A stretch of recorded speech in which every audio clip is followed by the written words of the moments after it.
Hey guys, welcome to my channel. My name is Kayla if you're new. In today's video, I'm so excited because I have never done a video like this. It's like a Q&A style video. It's actually a mom tag. This is a collaboration with Alexis Miller, the one and only, the stay-at-home mama on YouTube. It's spelled SAH Momma. I'll go ahead and link it down below so you guys check her out. She's honestly amazing. Like, we talk every single day. We connected a month or two ago. I don't even remember, but we pretty much talk every single day. She has helped me with so much YouTube wise, and she's just in general hilarious. We talk about random stuff all the time and she cracks me up, and I just love her. So I'm excited to do a collab with her. Please check out her channel and check out my end slate at the end of this video. She made it for me and it is so good, and she also sells them. So if you're looking for an affordable intro, outro, end slate, birthday invite, whatever, hit her up. So I will link down below her information, her IG, her YouTube. Check her out for sure. And I'm gonna be obnoxiously reading these questions off my laptop, my new laptop that I don't know how to use. So that's great. But I filmed with my phone and I was sitting there like, how am I even going to answer these questions? Because she sent me the questions on the phone, so I had to email them to myself, and I have them on this computer. So we're just gonna go ahead. We're gonna go ahead and jump right into the questions. I haven't even read these, so they're gonna be a little bit of a surprise. First question is, what is the best thing about motherhood? I think the best thing is just watching them learn and watching them discover new things and try new things and fail at things and do well. That's, for me, is just so fun. When you watch your kids go from a tiny little baby who literally only goes to the bathroom, eats, cries, pretty much, and they can barely even, they can't control their hands, they can't control their legs. In a matter of months, they're doing things that are just incredible, like holding things, they're smiling, they're able to like recognize you or recognize other people, and I don't know, it's just really cool to see like how rapidly they grow and how rapidly they learn things. I think that's the coolest thing for me. And then also just having a human being who literally loves you unconditionally, no matter how imperfect you are and how many mistakes you make, is the best thing about motherhood. I love being a mom. It's the greatest thing on the earth. Number 2, how is a father's love and a mother's love different?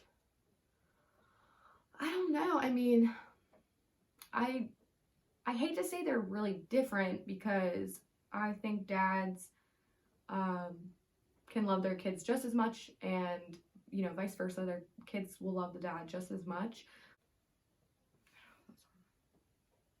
Number 3, one rule that you imposed on your younger child. My youngest child's 3 months old, so she doesn't really have any rules. So we'll just refer to my older son, Cashton. He's 3 years old. One rule. The biggest rule I would say I have in my house that is like no nonsense, and some people will probably think I'm crazy. I mean, I know people currently think I'm crazy, but I have like a very serious fear of choking. Just from some traumatic experiences I had as a child. And it's a little bit irrational, but also, choking is like one of the leading causes of death in children. So maybe not so irrational, but, my rule is like, my child does not run around and eat food. My child sits and eats his food. He gets his food cut up, especially food that is, more likely to be choked on, like grapes, blueberries, even bananas, apples, pickles, hot dogs.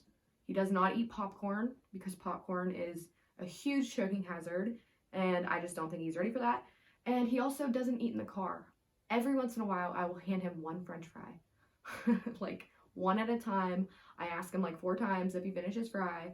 I just don't mess around. And he does actually choke. He has choked on food plenty of times, like some scary instances that literally scare the crap out of me. So I'm just very adamant about that. Like, if you're watching my kid, you're not giving him a full banana. Like, you're cutting that sucker in half and giving him a bowl. with bananas. Some people think that's crazy, and I realize that, but it's just something that I don't mess around with. I have a ton of other rules, but like that one is like my main rule, I would say. Number 4, who is a mama's girl?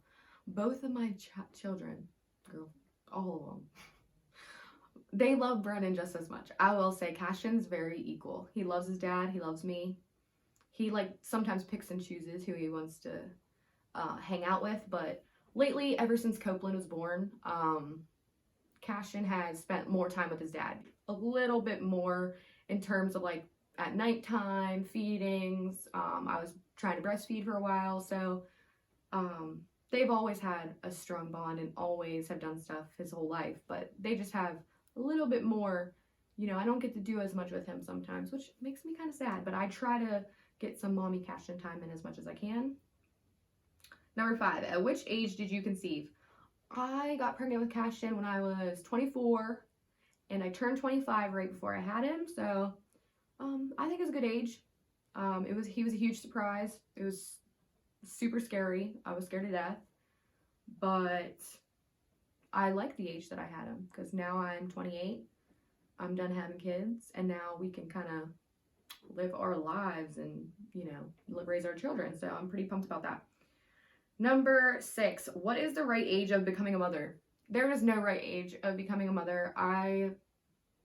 You know, when there are girls who have babies when they're teenagers and stuff, you know, it's unfortunate in some circumstances because, you know, being a mom is really hard and you make a lot of sacrifices, and I feel like if someone who's like a teenager or whatever, you know, has a baby unplanned and stuff, like that can be really hard. And I'm not shaming anyone who has done that. My mom actually was a teen mom. She had my older brother, Daniel, when she was 15. So I really try not to judge people, you know, that have had that happen to them. And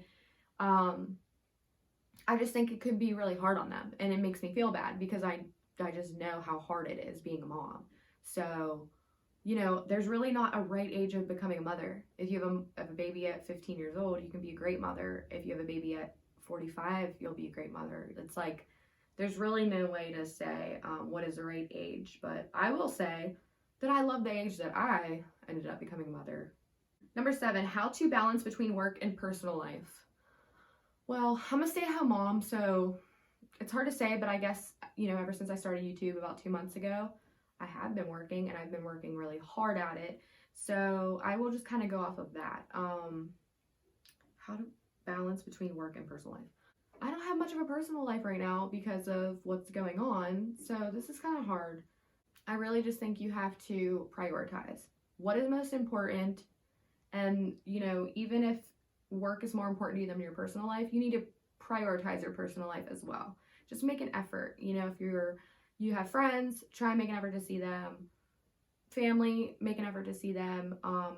Take a little bit of a break from work. Maybe spend like one day where you go real hard working, and then you can have the next day off and do something with your friends or family or whatever it may be, or your kids, you know, stuff like that. I'm assuming that's what that means by personal life, your kids. I just balance it. I spend time with my kids, I work, take care of my kids, I work. That's just what I'm doing currently. Number 8, who used to cry the most? Oh, Cashin cries more than Copeland, I will say. Some of these questions you could tell are like, this is supposed to be for like older kids, I think. But Cashin cries more for sure. He's really sensitive. And we spoiled him a lot for being like the firstborn. So, you know, we're working on that. We're trying to teach him to, you know, use your words. You don't have to cry about everything. You can talk, explain what's wrong, that kind of thing. Number 9, what is the one thing you realized after being a mother? The main thing that I realized after being a mother is, first of all, everything you think you're going to do when you're a mother, you pretty much don't end up doing. I mean, I'm sure there's some people who are exceptions. But there's so many things that I said I wasn't going to do, and I have. It's just so much harder than you think it's going to be. And also, I have just realized not to judge people. mothers especially, but in general people, I wouldn't say I was like the most judgmental person ever, but I think we all have our judgments, and even if you don't mean to or don't even realize that you are. But when I became a mother, pretty much all that was like, see ya. Like, I don't judge moms, I don't judge other people very often. It's just until you're in a situation, you have no idea what it's like, So, like an example, like I remember being younger and seeing like babies with a saggy diaper on, and I'd be like, change that diaper. That's disgusting. Like, change your kid. And then I started having kid. I had my kid, and Cashton went through this phase when he was like 9 months old or something, where he would not let me change his diaper. It was like a WWE wrestling match up in there. I'm not even joking. And it was so hard to change his diaper. And then sometimes I just let him sag. I'd be like, fine, just go ahead and sag then, because I didn't feel like sweating. I didn't feel like having a wrestling match with my 9-month-old. So like things like that, you're just like, wow, now I get it. I get it. That's just an example. Obviously that was not too serious, but an example. That's just something I would have judged somebody for, and I would never judge anyone about that again. Let your kids sag on. Number 10, which child is the most obedient? Once again, this doesn't really apply to me because my kid's a baby. My daughter's a baby. Cashion's pretty good. He goes through his stages. Like, sometimes he won't listen, and it's really frustrating, but in general, he listens pretty well, compared to, like, I've been around other kids and stuff. So he listens pretty well for a 3-year-old. I think being 2 and 3 is, like, kind of hard, because you're like, from the time they're born until they're like 2 years old, they cry, you give them whatever they want, and then all of a sudden when they're like 2 years old, you're like, nope. Like, that has to be really hard for a toddler to comprehend. Like, what do you mean, nope? Like, what do you mean? After 2 years, all of a sudden, nope? Yeah, they're not gonna understand. I always try to remember that, like, when he's being crazy, and I'm like, okay, I get it. All right, number 11. Which child reminds you of your own childhood? Lex, what kind of questions did you pick? 12. How would you treat a naughty child? Sometimes I lose it and I'll yell, but I will say, if I yell at my son, I always apologize. And because, sometimes you just kind of lose it for a second. And I always apologize. I hug him and I tell him why I did that. I usually tell him, I'm sorry, I got upset, or I was scared, because sometimes I'll do something where I know he's like about to hurt himself, and I'll just like yell out of like, being like, stop that, like, you're gonna get hurt. So I'll explain to him, you upset me, you weren't listening, you were gonna hurt yourself. And I just try to explain why I yelled and that I was sorry. And if I don't always yell. So, if he's doing something else, I always just try to explain, like, why he can't do what he's doing, why he shouldn't do that again. I kind of try and make him repeat to me, like, what he did wrong sometimes. I'm like, what do you think you did wrong? To see if he's, like, comprehending it. Because sometimes they don't comprehend it, even at that age.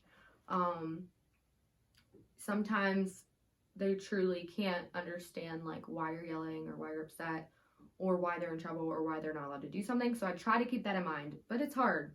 I'm human. I'm not perfect. I yell sometimes, but I do always apologize. I think that's really important, to let your kids know that you make mistakes and you apologize for them. And just because you are a parent or you are an adult, that doesn't mean that the kid is always wrong, or that the parent is always right. I hope that makes sense. That's just something I feel really strongly about. 13. What is your usual prayer for your children? I'm going to change this to, what is your usual wish for your children? I just hope my children honestly have confidence. That's one of my biggest things. I always grew up really self-conscious about everything, and still to this day struggle with it. I've gained a lot more confidence ever since I became a mom, actually. But I wish a lot of things for my children, but I really want them to be confident in themselves. I don't want them to look at themselves and not like what they see, or listen to themselves and not like what they hear, or worry about what everyone else is thinking of them all the time. I mean, you know, to a degree, I think it's okay, you know, to care what people think in general, but I don't want it to affect their lives in a negative way. I don't want my children to struggle with that, especially when it comes to like body image, materialistic things like that. I got bullied a lot and teased in elementary school, and I struggled a lot with body image and just like wanting to fit in and all of that. And it actually in turn made me be a bully in high school. I feel like I was definitely kind of like a bully, because once I started acting like that, people didn't bully me. And I regret that a lot. So that's another thing. Like, I want to teach my children to always be kind, even if they're being bullied by someone, never to stoop to somebody else's level, because that's something that I definitely did do. I just kind of thought, okay, well, if I call people out when they say something mean about me or to me, then they won't do it anymore. And guess what? They didn't do it very often. And I had always thought that like that was a good thing. But then when I look back, I'm like, I don't like that I had to do that, because that truly wasn't me. That wasn't like the real me inside. That was like me having a defense mechanism up. And so that's something I'm really passionate about in general. But like for my kids, I want them to be confident in themselves, but I do not want them to be bullies. They will not be bullies. Like, trust me, they will not. I want them to always be kind. I want them to stand up for themselves, but I don't want them to be a bully in the process. So that's something I'm definitely going to probably face at some point, because I feel like everyone kind of has like a run-in with that kind of situation, like bullies or just like people being mean, especially with girls. I mean, boys and girls, but especially with Copeland, like I'm definitely just going to be very involved, and hopefully she can like come to me about that stuff. So I kind of went on a rant, sorry, but like I'm very passionate about that. That's something I definitely think about a lot. 14, describe your elder child in one word. Genius. 15, who is your best friend among your children?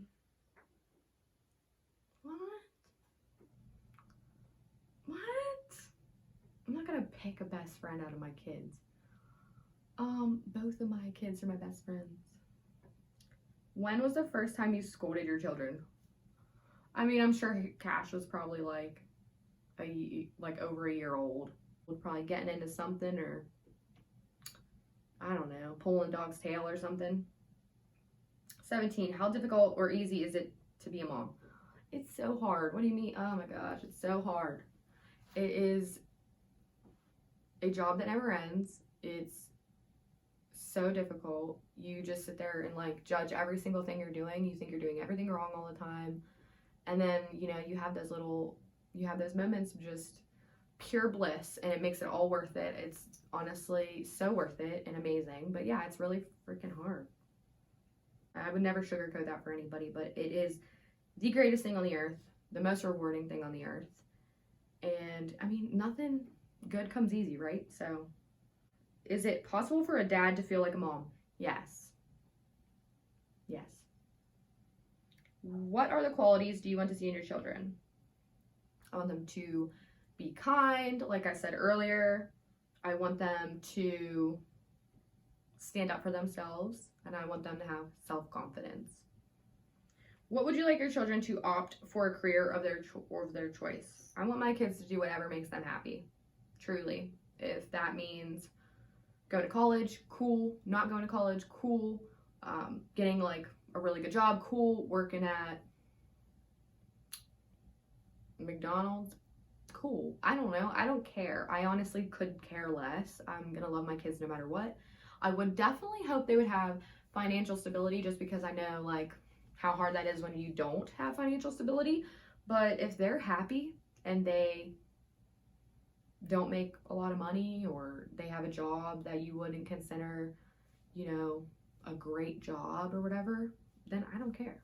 I want them to be happy. So that's all that matters to me. Obviously, I want the best for them, but I will always support their choices. To which extent your responsibilities have increased after being a mother? Oh my God, insanely. I mean, you have so much responsibility. You have to keep a human alive every single day of your life, 24/7. You're responsible for doing everything for them, and you're responsible for making them good people. Like, that's huge. That's a huge weight on your shoulders. So, you know, your responsibilities go from 0 to 100 real quick. Who among your children is the most responsible one? You know, this doesn't really apply to me, so we're gonna say Cash. What do you usually tell your children while scolding them? I mean, usually when I'm scolding Cash, it's because he's not listening or he's doing something dangerous. So I'm explaining to him, Cashton, you cannot do that because it's dangerous. You're gonna get hurt and then you're gonna get cry, or you might get hurt and have to go to the hospital. Or I will say, if he's not listening, I will say, you really need to listen to mommy or daddy. It's really important that you listen to us because we know what's best for you. Stuff like that. I truly do say that to him. Sometimes I have to take him in his room and, you know, get him to calm down and have that talk. But I pretty much always do that, especially if it's a big blow up about something. Is there anything you would want your children to learn but they don't want to? I want my kid to learn how to get a haircut. He's gotten a couple haircuts. He screams and cries. It's such an ordeal. If you watch my channel or you see my Instagram, my kid's hair is pretty bad. And it's because he's so afraid. So currently that's our biggest thing. We want him to be able to get a haircut. He's so afraid. He freaks out. About like 4 months ago, we put him in his high chair, had to bribe him with a new toy, and I got the little clippers and I buzzed his whole head. I missed a bunch of spots because he started screaming and crying and kicking around. I missed a bunch of spots and I didn't want to have to shave his head. Like, I would have liked to go get him a nice little haircut with a little bit of a whooshy, you know, longer on the top thing and a little faded. No, that didn't happen at all. It was bad. So that's our goal. Get a haircut without hurting somebody. Who has named your younger child? I named both of my kids. Brennan picked Kopi's middle name. Her middle name is Noelle. Her name's Copeland Noelle. I let him pick that because it wasn't, I mean, I love it. I love the sound of it and everything, but it wasn't like my favorite name on the earth. But yeah, he picked her middle name. I picked her first name, and then I picked Cashton Lee. I had both of their names picked out for like 10 years. So it wouldn't have mattered who I was having kids with. That's what their names were. But Brennan liked them, so it worked out great, and I'm pumped. And also, I didn't name my kids with C names because my name's a C name. It just happened like that, truly. I just like those names the most. If Kopi was a girl, her name was going to be with an L. Or, I'm sorry. If Kopi was going to be a boy, his name was going to start with an L. So, I didn't just name my kids that because of my name. I know people are going to think that, so I just figured I'd put a little disclaimer on that. I think I got through all the questions. A couple of those were like a little they didn't really apply to me that great, but I hope it gave you guys a little more insight on, you know, me as a mom and my kids and stuff, and I just hope it helped you guys get to know me a little better. I hope I could do a couple more like Q&A style videos. I kind of want to do one with Brennan, like a husband and wife tag thing. So let me know if you would actually check that out, and we'll film that for you guys if so. Please check out Lexi's YouTube channel and her tag video, and then go ahead and check out her Instagram as well.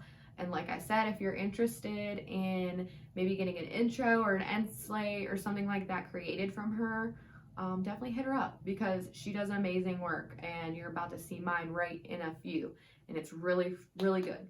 Like, I told her, give me modern farmhouse in an end screen, and comment down below if she did that. If you think that this end screen embodies modern farmhouse, comment down below and let me know. I want her to know how good her work is. So anyways, I hope you guys enjoyed it. Please like it if you did. Subscribe to my channel if you're not already. And I'll talk to you guys later. Bye.